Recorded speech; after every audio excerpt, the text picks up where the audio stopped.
আমার I am so proud of you, I am so proud of you. এত ভালো কাজের মধ্য দিয়ে তুমি বড় পর্দায় এসেছো এবং আমি ভীষণভাবে চাই, আমি মনে প্রাণে চাই যে এই ছবিটি সারা দেশের সব দর্শকদের কাছে পৌঁছায়। এটা কোনো আলাদা কোনো আমি বলতে চাইছি যে একটা কোনো শ্রেণীর গল্প এটা না, এটা জীবনের গল্প, জীবন। এই ঘটনা গত 10-15 বছরে আমাদের এই শহরে অসংখ্যবার ঘটেছে। আসলে যেটুকু বলবার জয়াপু বলেছেন, আমি ছোট্ট করে একটু বলি যে শঙ্খ দাশগুপ্তের প্রতি আমার ভীষণ রকম কৃতজ্ঞতা যে তিনি এই রকম একটি বিষয়কে পর্দায় এভাবে তুলেছেন। আর দর্শক হিসেবে আমি বলবো, আমার কাছে না মনে হয়নি যে আমি সিনেমা দেখছি, আমার কাছে মনে হয়েছে যে আমি একটা জীবনের জার্নি দেখলাম, মানে আমি জীবন দেখলাম। আমি নিজে ওই এলাকায় বড় হওয়া মানুষ, আমি বড্ডুমেসায় পড়েছি, আমি ওয়াইজ ঘাটে নাচ শিখেছি, ওই জায়গাগুলো আমার চেনা, পুরান ঢাকা, ওই জায়গাগুলো আমার চেনা।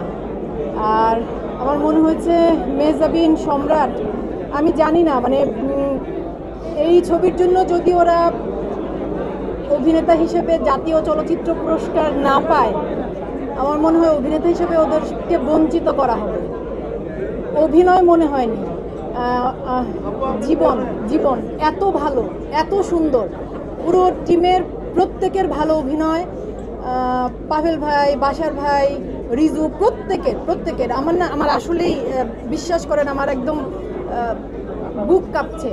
মানে সম্রাট, মেহজাবিন, সম্রাটের সাথে আমার এর আগে আরও দুটো কাজ হয়েছে, আমি এত গর্বিত।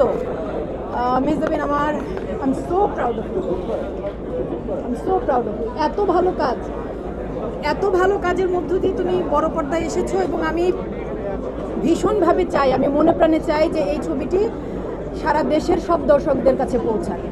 এটা কোনো আলাদা কোনো আমি বলতে চাইছি যে একটা কোনো শ্রেণীর গল্প এটা না, এটা জীবনের গল্প, জীবন। এই ঘটনা গত 10-15 বছরে আমাদের এই শহরে অসংখ্যবার ঘটেছে।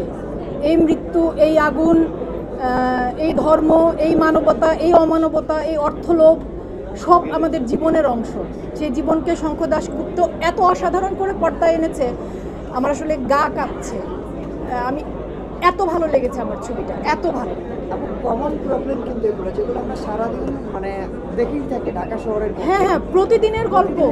এই এত কমপ্লিকেশন মনে হচ্ছে না যে খুব বেশি হয়ে গেল আর্টিস্টকে, মানে ওনার যে ক্যারেক্টার সে বেশি চাপে পড়ে যাচ্ছে, যেটা জয়াবু। হ্যাঁ, সেটা হতেই পারে, কিন্তু আসলে হয় কি, পরিচালক তো একটা গল্প বলেন, প্রতিটি পরিচালকের কিন্তু স্বাধীনতা আছে যে তিনি যেভাবে গল্পটি বলতে চাইছেন তিনি সেভাবে বলবেন। তো তারপর দর্শক হিসেবে আমরা হয়তো অনেকের কাছে মনে হবে বেশি চাপ হয়েছে, আমার কাছে যেমন মনে হয়েছে যে এর চাইতে সত্য জীবন। অ্যাম্বুলেন্স রাস্তায় আটকে থাকে ঘন্টার পর ঘন্টা, রোগীর মৃত্যু হয়, একদম আমাদের জীবনের অংশ। এই শহরের গল্প, এটা গল্প না, এই শহরের জীবন। এটা আমার ভীষণ ভালো লেগেছে।